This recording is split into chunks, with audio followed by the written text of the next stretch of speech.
Atëherë, gjatë gjithë kohës, Shqipëria dhe inteligjenca artificiale janë në ndryshime sipër, po kush përfiton, kush humbet dhe si mund të ndryshojë ardhmja jonë, duke qenë se teknologjia e inteligjencës artificiale po transformon mënyrën se si punojmë, si mësojmë dhe si vendosim për shoqërinë, ndërsa bota zhvillohet me hapa gjigant drejt automatizmit dhe inovacionit, Shqipëria është në një pikë vendimtare.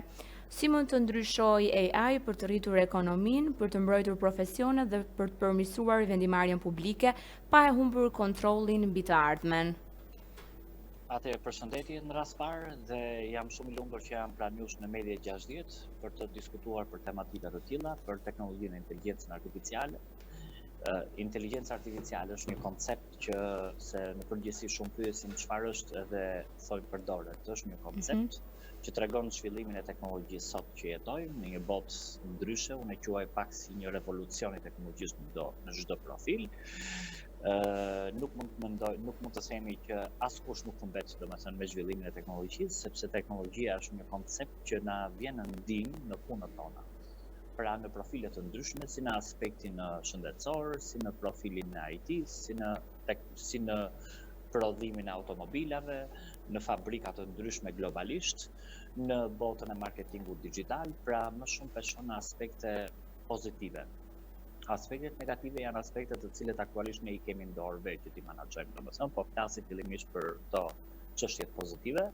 Shqipëria është një vend aktualisht që po ecën gradualisht mirë me zhvillimin e teknologjisë dhe sepse në Shqipëri ka shumë të rinj të cilët janë të apasionuar mbas IT-s, mbas shkencave të teknologjisë dhe ka të rinj të apasionuar të cilët eksplorojnë me zhvillimin e softwareve, me eksperimentojnë domethënë me IT-n, me botën e serverave, me marketingun digital, me graphic designer etj. Tashmë teknologjia sot që jetojmë në vitin 2026 ka arritur kulmin maksimal që të ndërtojë ato që ne I themi robotët humanoid, domethënë robot prototip njerëz të ngjashëm të cilët janë ato lloj robotësh që komunikojnë si njerëzit, bëjnë mimika të ndryshme si njerëzit etj. Në raport me të tjerat. Nëse do prekim sektorin e parë që është profili mjekësor I mjekësisë. Sot, domethënë, nuk mund krahasojmë mjekësinë e para 20 viteve apo sistemin shëndetësor si para 20 vjetësh me sistemin e sotëm, sepse sot fal teknologjisë dhe inteligjencës artificiale janë krijuar aparatura mjekësore, të cilët janë dhe software diagnostikues, të cilët janë shumë të saktë, parashikojnë problematikat, trajtojnë shumë shpejt, diagnostikojnë për një kohë shumë shpejt, kirurgjitë sot realizohen në vendet potenciale, domethënë realizohen me anë të sistemeve robotike, kjo përshpejton kohën e realizimit, performimit të kirurgjisë, përshpejton kohën e rehabilitimit të pacientit, saktësia është më maksimale dhe është diçka e mirë, pra aplikimi ose më saktë revolucioni I teknologjisë në shëndetësi. Në botën e IT-s, unë si inxhinier biomjekësor, inxhinier fizikant mjekësor, po dhe specialist I IT-s, prej gati më shumë se 20 vjetësh, sot domethënë jetojmë në një epokë më ndryshe, ka letuar punën tonë, çdo gjë është më azhurnuar, software, aplikacione. Sot nuk lodhemi më me konfigurime serverash që bëshim para 15 vjetësh, që lodheshim pak për pleçka të ndryshme të cilët nxjerrsin raherës, por sot janë çdo gjë më updateuar, më praktike, më automatizuar, domethënë. Dhe ç'është e vërteta, teknologjia dhe inteligjenca artificiale po rrisin produktivitetin, rendimentin, pra është, si mund të themi, jemi më eficient. Nëse ne përdorim teknologjinë për nevojat tona, pra instrumentin ai që unë e konsideroj për çështje profesionale, e përdorim më së miri për të na zgjidhur hallet apo punët që ne kemi, atëherë ne bëjmë gjëra të mira, bëjmë gjëra të mëdha. E përdorim ashtu siç duhet. Nëse e keq përdorim, atëherë na kthehet në bumerang. Në botën e grafikut, në graphic design, në botën e marketingut digital, inteligjenca artificiale po bën çuditëra. Sot ka krijuar një profesion shumë të ri që është profesioni social media manager apo social media contenter, që ka të bëjë me menaxhimin e rrjeteve sociale, është bërë profesion në vete, të rinj të apasionuar, të cilët kanë dëshirë të alternojnë kreativitetin artistik me teknologjinë, krijojnë video të ndryshme, shërbejnë si një promotor i mirë për firma të vogla, kompani të mesme për të krijuar pranë marketingu digital, për krijuar reelse, për të reklamuar. Kjo ndikon pozitivisht në rritjen e shitjeve. Ndërtimin e një plani të mirë të marketingut digital, domethënë përmendim diella për shembull, që unë jam fan si mas Elon Musk bën diella, që vetë qeveria krijoi domethënë një ministre shtetit për inteligjencën artificiale që çoi Shqipërinë domethënë në pjedestal në teknologjisë botërore, ku gjithë u çuditën për këtë lloj marketingu që i shpër, domethënë ishte diçka fantastike. Tjetër gjë ku mund përdoret në agrokulturë, në bujqësi, ka domethënë shumë alternime të ndryshme.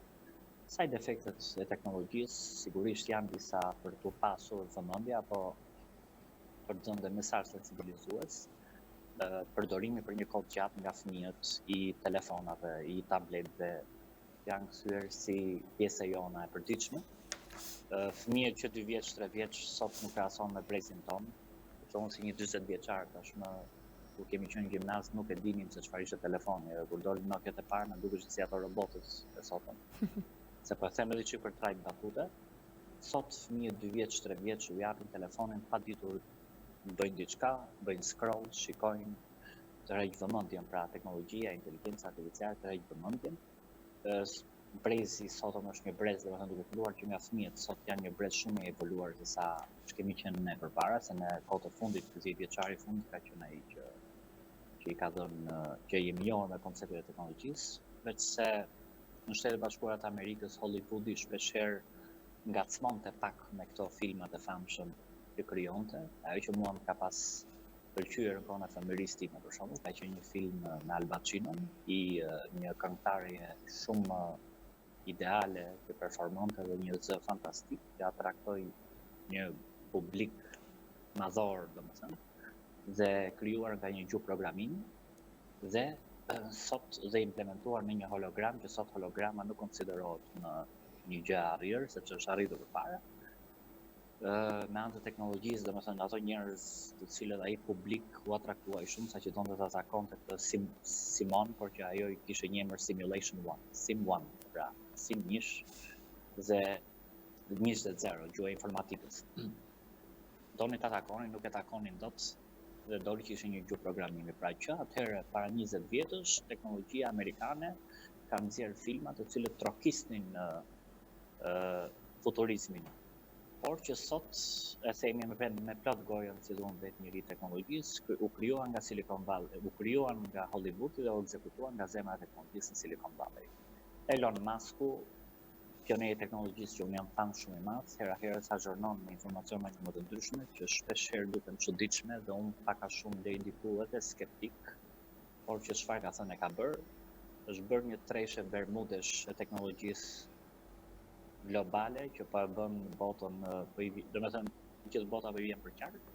Treshja Elon Musk, Bill Gates dhe Jeff Bezos, shok të Trumpit, domethënë me pak fjalë, që duket sikur azhurnojnë, herë thot njëri deklaron diçka, herë tjetri edhe herë Bezos, pra kanë krijuar një lloj edhe kompeticioni midis njëri tjetrit, por edhe si një gur kilometrik zhvillimi madhor që po ndodh sot. Një informacion interesant. Po. A ka sektor ku bashkëpunimi mes njerëzve dhe inteligjencës artificiale mund të krijojë rritje të shpejtë edhe të hap mundësi të reja ekonomike? Patjetër, sot domethënë ne flasim për teknologjinë, se ku flasim për inteligjencën artificiale, flasim për arritje të madhore të teknologjisë. Sot, inteligjenca artificiale në vetvete është një koncept që po rrit produktivitetin, po ndikon pozitivisht në biznes, po rrit moshën mesatare të njerëzimit me zhvillimet e veta që bën. Domethënë, pajisje, industri farmaceutike etj. Dhe unë mendoj domethënë më shumë peshon pozitivisht. Keq përdorimi unë e përmenda, pak a shumë. Ja për shembull një rast pozitiv para se shkojmë te kjo, është shumë konkret që ka ndodhur ndër vitet e fundit në industritë e prodhimit të automobilave, të cilët para shumë vitesh llogarisin vitet 70 për shembull etj. Apo dhe më përpara, kishte një staf të madh punojësish, të cilët punonin në një kohë shumë gjatë, punonin rëndshëm për të nxjerrë një produktivitet të ulët mujor automobilash, 50 automobila. Kurse sot kemi një staf shumë të vogël punonësish, të cilët janë ato të kualifikuarit, të mbi kualifikuarit, që ne themi overqualified people apo well-trained professionals, të cilët janë trajnuar shumë mirë, dhe pjesën tjetër e bën teknologjia, domethënë produktiviteti mujor është 1000-2000 automobila varet se sa prodhojnë. Po krahasuar me mesatarizimin e viteve përpara, sot kemi një produktivitet goxha më të mirë. Shiko, di çfarë ndodh me teknologjinë, se ne flasim teknologjia dhe inteligjenca artificiale është një instrument shumë i rëndësishëm për epokën kapitaliste. Që do të thotë në kapitalizëm ose në saktë kapitalizmi është një sistem që është fokusuar shumë ke produktiviteti, ke feedbacku, ke profitanca. Ndërkohë që koncepti i njeriu deri diku është sfumuar pak, sepse aty ku kërkohet profitimi, përdoret inteligjenca artificiale, instrument shumë i bukur për ta bën pa zgjidhur. Ndërkohë që kjo riskon deri diku edhe profesionistët, domethënë të cilët funksionojnë, sepse dhe Jeff Bezosi, i famshëm tjetër, që ka deklaruar që nga Amazon do shkurtohet gjysma e vendeve të punës. Kjo nuk është një gjë fort e mirë për profesionistët, për njerëzimin e tjerë, sepse punën ta bën teknologjia. Pra, është një përplasje midis asaj që ne pa e krijojmë. Se shpesh pyesim disa, ne duhet i përshtatem teknologjive dhe inteligjencës artificiale, një pyetje shumë e çuditshme, që në habit të gjithëve, të përshtatem unë apo të tjerë me inteligjencën artificiale kur unë vetë e krijoj apo ne vetë e krijojmë, është nonsens. Por që ne duhet ta përshtasim inteligjencën artificiale që të krijojmë një ekuilibër shumë të mirë. Domethënë ekuilibrin njeri, biznes dhe teknologji. Po shqiptarët apo përfitojnë aktualisht nga zhvillimet apo akoma kemi ngecje në përdorim dhe na duhet edhe pak edukim teknologjik? Unë mendoj që shiko, në çdo vend të botës, konceptet e reja dhe inovacionet e reja që dalin normalisht që shoqërohen me trajnime të respektive apo përkat. Se Shqipëria është një vend që realisht përparon më së miri te kjo pjesë, mendoj unë, të rinj të apasionuar, sepse çdo gjë varet nga brezi i ri sot, të cilët janë shumë familiarizuar, mbase do duan pikërisht pra trajnime deri diku tek mosha e tretë, si të përdorin aplikacionet, si të përdorin telefonin akoma më mirë, domethënë si të përdorin kompjuterin e tjerë. Por që mendoj që tashmë me këto ChatGPT-rat që kanë dalur, se po bëj diçka për batut, përdor një aplikacion tjetër të Microsoftit që është shumë efektiv, shumë interesant. Do të instruojnë dhe vetë. Domethënë kur e hap në mëngjes atë më thotë për shembull mirëmëngjes, si u zgjodhe sot dhe cila është plani që ke për sot. Pra e shikon ku nishin me këto përpara kur kemi qenë në vitet 87, 86 etj. Po ishte nonsens domethënë. Por që mirë, është diçka që po ndikon domethënë pozitivisht në gjithë botën, përveç Korenë e Veriut, që atje vazhdojnë akoma të restriktohen fort dhe në interneti. Si mund të ndihmojë shteti qytetarët dhe bizneset e vogla që të kapin këtë shans teknologjik? Shiko, teknologjia është diçka që nuk restriktohet apo nuk paret shumë nga politikat shtetërore. Domethënë është diçka e hapur, bota është e hapur, interneti është i hapur, softwarët i gjen kudo, tutorialet të dhënat të mësosh i gjen kudo. Unë vetë kam qenë domethënë që kam mbaruar fakultetin rreth viteve 2011, 5 vjet domethënë. Edhe krahas strukturës mësimore, mësoj edhe vetë, është çështja e pasionit. Nëse je apasionuar në një fushë për shembull, atëherë ti eksploron vazhdimisht zhvillohesh, azhurnon, domethënë, edhe shteti mund të krijojë lehtësira, për shembull, fjala vjen me hapjen e qendrave për shembull të vogla në vende të ndryshme, në qytete të ndryshme apo në zona rurale, për të trajnuar apo për të pasur konsulentë të cilët mund të trajnojnë një brez më të madh, domethënë që nuk është azhurnuar mbas teknologjisë, por sot ai që ka pasion në fushë apo në profit, i jep gaz, domethënë të zhvillohet vetë dhe të kalojë nga një treg lokal në një treg global. Është diçka shumë e thjeshtë. Çdo gjë varet nga burimi jot i zhvillimit, i sa kërkuesi për dhe çfarë kërkon të arrish. A mund të imagjinojmë një të ardhme ku shumë procese vendimarrëse në parlament apo qeverisje menaxhohen nga inteligjenca artificiale? Shiko, inteligjenca artificiale është koncept ose më saktë është asistent që ty të jep një lloj mendimi të artificial, pa e quaj kështu, empati artificiale, fjalë e çuditshme kjo që ka dalë kohë së fundmi nga disa media international, por fillimisht kanë dalë nga Treshja e Bermudeve, ose as shok të Trumpit. Gjithë politikat që bëhen si në sektorin ekonomik, industrial, bujësie e tjerë, to realizohen vetëm nga profesionistët e mirë. Nga inteligjenca artificiale mund të marrin këshilla, mund të marrin një lloj asistence që mund deri diku të na suportojë, domethënë, për projektet tona e të tjera, kështu që çdo gjë varet nga ne.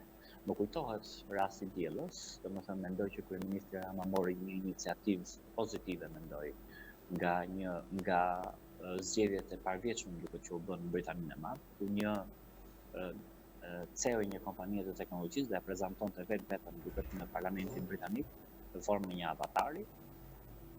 Janë gjëra të cilët aktualisht tërheqin më shumë vëmendje, futen më shumë tek arti digital, tek bota e teknologjisë, por vendimarrjet gjithmonë aktualisht do merren pikërisht nga njerëzit, nga ato që janë autoritarë të një procesi.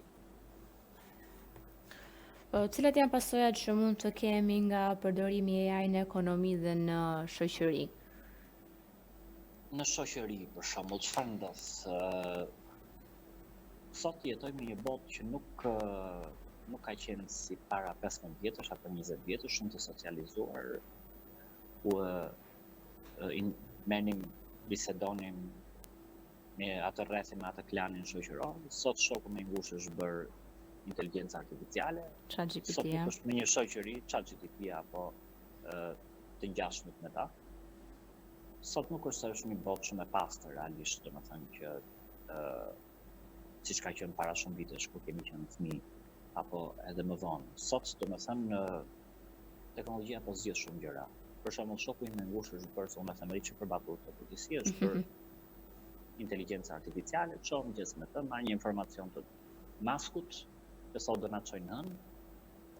Pastaj kalon pak më vonë dhe një informacion i këtij fantaksuri tjetër, Bill Gates, që thotë ne s'do punojmë se inteligjenca artificiale do punojë për ne. Ato e kanë të rrezi se pa flas pak për kështu. Dhe del dhe një tjetër, Jeff Bezos apo Mark Zuckerbergu, që bëjnë, domethënë, përzihen këto tjerët informacionet e këtyre të parëve, por që gjithë bota unë e përmenda vër vitet rreth Trekonçit të Bermudeve. Teknologjia dhe inteligjenca artificiale zhvillohet më shumë për miliarderët, ata që do të çojnë njerëz në hënë për të bërë pushime, siç është planifikuar sipas një kompanie startup project që ishte një Imperial Space që përsëri marrin shkasën e 83, që do krijojë një hotel luksoz në hënë, ku çmimi për një natë do ishte $1 milion apo €1 milion. Hajde merret vesh tash çfarë ndos. Por çfarë thojnë e bëjnë, domethënë, këta janë aq shumë domethënë të fokusuar te kjo pjesë, që krijuan dhe chipin në tru Elon Musk i famshëm. Tash ku e konsideronim në chipin në tru nga Elon Musk, kur sot, kur para 2 vjetësh apo i viti më duket, ai e konsolidoi si një projekt të suksesshëm, aplikoi ke 2-3 veta, mori afirmimi nga FDA Approved, që është organizata amerikane e aprovimit të teknologjive mjekësore tek pacientët. Pra, unë e përmenda sot është Silicon Valley është bërë si ai Hollywood i dikurshëm. Në Hollywood krijohen koncepte fantastike shkencore, në Silicon Valley, në zemrën e teknologjisë amerikane dhe globale, sot ekzekutohen. Cilat janë disa profesione që mund të humbasin relevancën nëse teknologjia vazhdon të zvendësojë njerëzit në fusha të ndryshme? Shiko, nëse do themi të pyetje, është një pyetje tamam e bukur që ke bërë, sepse realisht kjo është situata e kohës që ne jetojmë globalisht. Realisht inteligjenca artificiale në koncept nuk arrin dot ta zëvendësojë dot inteligjencën natyrale, sepse është një gjë që ne krijojmë vetë. Ne e përdorim si duhet, ne e përdorim që të na ndihmojë në punët tona për të reduktuar koston e kohës, lodhjen etj dhe për të nxjerrë më shumë efektivitet. por mund do përmendja disa nga profesionet që as nuk preken fare nga kjo. Unë jam vetë i pari që jam prekur nga inteligjenca artificiale, nga teknologjia, një inxhinier fizikan, biomjekësor, sot apo nesër mund dalë një Armand Artificial Intelligence, të mund zotësojnë mua dhe më nxjerrë pension. Por disa profesione të cilët nuk preken aktualisht, që ne i qanim dikur nuk i pëlqenin dhe sot kemi kthyer syt nga ata profesione.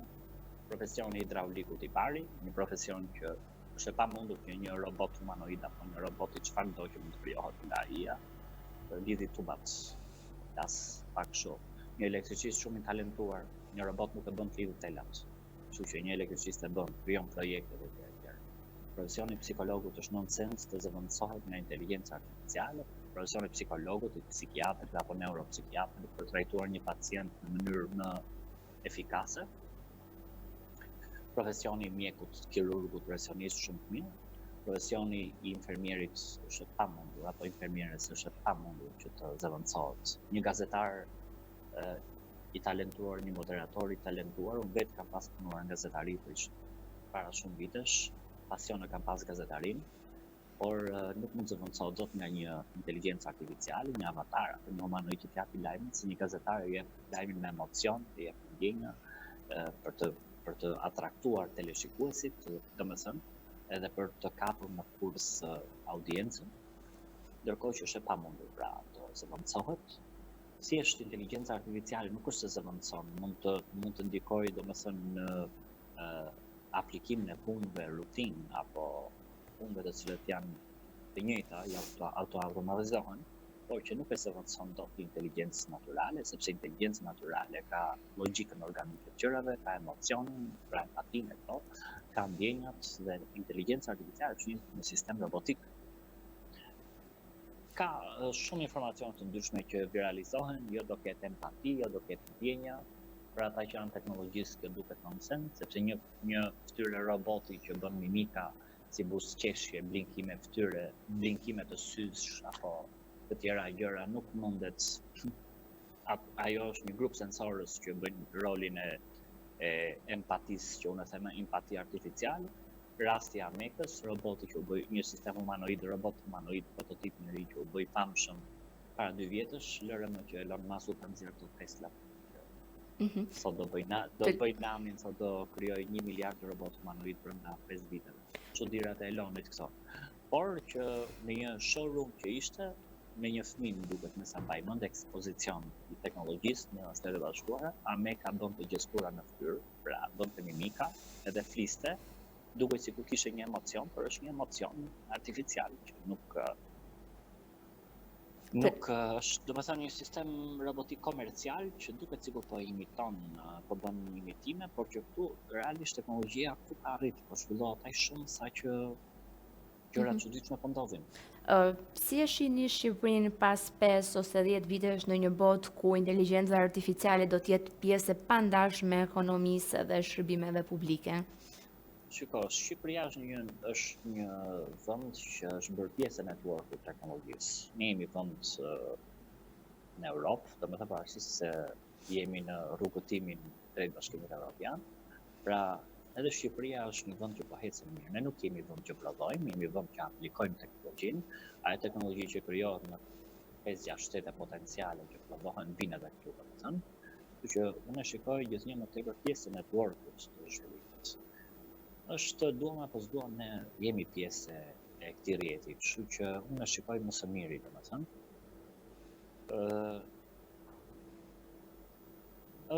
Teknologjia është një koncept që nuk njeh, domethënë nuk njeh restriksione, madje 3-4 shtete, duke 3 shtete potenciale atëherë globale, Shtetet e Bashkuara, Kina dhe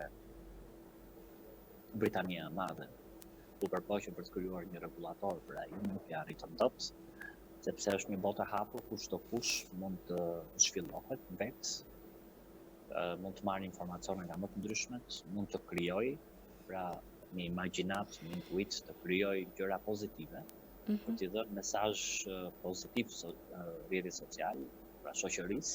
Keqpërdorimi shpeshherë është i pakëndshëm, keqpërdorimi ndodh për shembull në ushtri, ku sot nuk kemi luftra me njerëz, po me dron luftarak, me tanke robotik të menaxhuar remote, me panel remote, keq përdorim në rrjetet sociale, të uploadojnë video të cilët janë pozitive, që nuk kanë nuanca zona apo bulizimi, se kjo është në dëm të shoqërisë.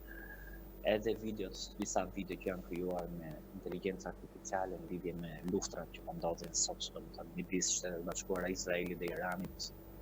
Nuk e mendoj se kjo është një gjë e mirë të krijosh, të përzihesh domethënë konceptin artistik digital me domethënë të amplifikosh video që nuk janë fiks reale për lidhje me këto.